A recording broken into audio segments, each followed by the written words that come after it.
अस्सलाम वालेकुम। अल्लाह के फ़ज़ल करम रहमत और अपनी माँ की दुआओं के साथ आज का व्लॉग स्टार्ट करते हैं। तो व्यूवर्स, कैसे हैं आप सब लोग? ठीक ठाक होंगे। अल्लाह ताला आप सबको अपने हिफ्ज़ो ईमान में रखे। तो जनाब, आज का व्लॉग हमारा उसी जगह से स्टार्ट होगा जहाँ से मैं अपना इंट्रोडक्शन दे रही थी और अम्मी जान के ऊपर मैंने स्टॉप किया था। तो व्यूवर्स, मेरी अम्मी जान का टॉपिक ऐसा है कि जो शायद मैं कहते कहते अपने जज्बात पे काबू ना रख सकूं और मैं बोल ना पा सकूं। इसलिए वो एक दिन जो कल का गुज़रा है उसमें मैं बहुत ज़्यादा थोड़ा अपसेट रही।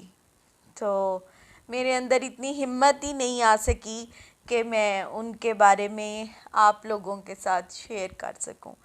मेरी अम्मी जान, क्या बताऊं कि वो कैसी इंसान थी।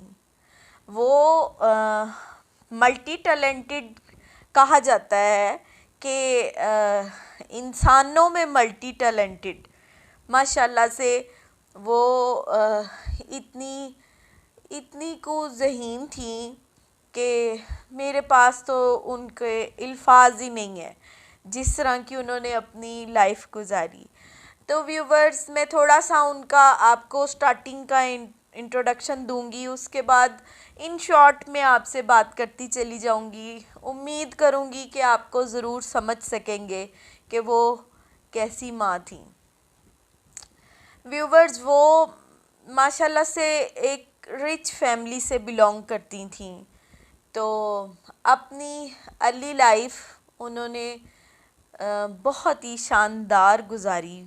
उनके वालिद साहब कमिश्नर थे और वो जागीरदाराना निज़ाम से उनका लिंक था। तो आहिस्ता आहिस्ता वो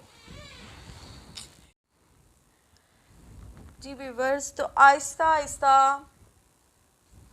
जैसे जैसे उनकी ज़िंदगी यानी कि आगे बढ़ती चली गई, तो माशाल्लाह से वो फिर उनकी शादी की एज आ गई। शादी माशाल्लाह उनकी अपने से नॉर्मल घराने में उनकी शादी हुई। मेरे अब्बू जान, क्या कहूँ, क्या तारीफ़ करूँ मैं अपने अब्बू जान की भी। उन्होंने मियाँ बीवी ने माशाल्लाह से बहुत अच्छी अपनी लाइफ स्पेंड की। मेरी अम्मी जान इतनी रिच होने के बावजूद उन्होंने अपनी पूरी ज़िंदगी किसी भी चीज़ को ये नहीं कहा कि मुझे ये चीज़ की ज़रूरत है या मुझे ये चाहिए, हर सूरत मुझे ये लेकर दें। उन्होंने अच्छी बीवी होने का सबूत पेश किया और दोनों मियाँ बीवी ने हंसी खुशी अपनी लाइफ गुजारी। लाइफ में आपको पता है व्यूवर्स के बहुत सारे अप्स एंड डाउन्स आते रहते हैं। जो इंसान जितना भी चाहे फिर भी उन चीज़ों के आगे कमज़ोर पड़ ही जाता है। तो इसी तरह वो भी इसी चीज़ का शिकार रहीं। सबसे पहले मेरी मुझसे बड़ी मेरी एक सिस्टर, उसकी डेथ हुई, जो कि बहुत ही समझदार बच्ची थी। यानी कि अच्छी बेटी, अपने माँ बाप के लिए अच्छी बेटी साबित होने वाली, बिल्कुल वो अल्लाह ताला ने वैसी बेटी मेरे अम्मी अब्बू को नवाजी थी। तो बस उसके साथ ये हुआ कि ऐसे बहाने ही जैसे बनते चले गए और ज़िंदगी इतनी अजीब से अजीब होती चली गई कि हम लोग सच में समझ ही नहीं सके कि ये क्या हो रहा है।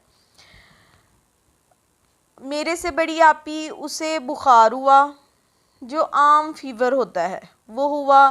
वो ऐसा फीवर हो गया कि वो किस टाइम गर्दन तोड़ बुखार बन गया कि ये कोई समझ ही नहीं सका। इतने बड़े बड़े डॉक्टर जिनकी समझ में कुछ भी नहीं आया और वो समझ नहीं सके। और वो इस जहान फ़ानी से आहिस्ता आहिस्ता हमारे हाथों में से ऐसे चली गई कि जिस तरह हाथ में से रेत निकल जाती है ना, बंदा छोड़ना नहीं चाहे फिर भी वो निकल जाती है, इसी तरह हमारे प्यारे हमारे हाथों से इसी तरह रुखसत हो गए। उसका सदमा मेरी माँ ने बहुत ज़्यादा उनके दिल को उसका सदमा जौन सा था वो लग गया था। उनका किसी खुशी में दिल नहीं लगता था। माँ का दिल अपनी औलाद के सिवाय किसी चीज़ में नहीं लगता, चाहे उसे दुनिया की कोई भी नेमत कोई भी चीज़ लाके उसके कदमों में रख दें, मगर एक माँ के दिल को आप बिल्कुल भी नहीं बदल सकते। तो व्यूअर्स, मेरा व्लॉग थोड़ा लंबा होता चला जा रहा है और ये वो कहानियाँ हैं जो मैं आपसे जितनी भी शेयर करूं कम होंगी, कब ख़त्म होंगी मुझे ख़ुद नहीं पता।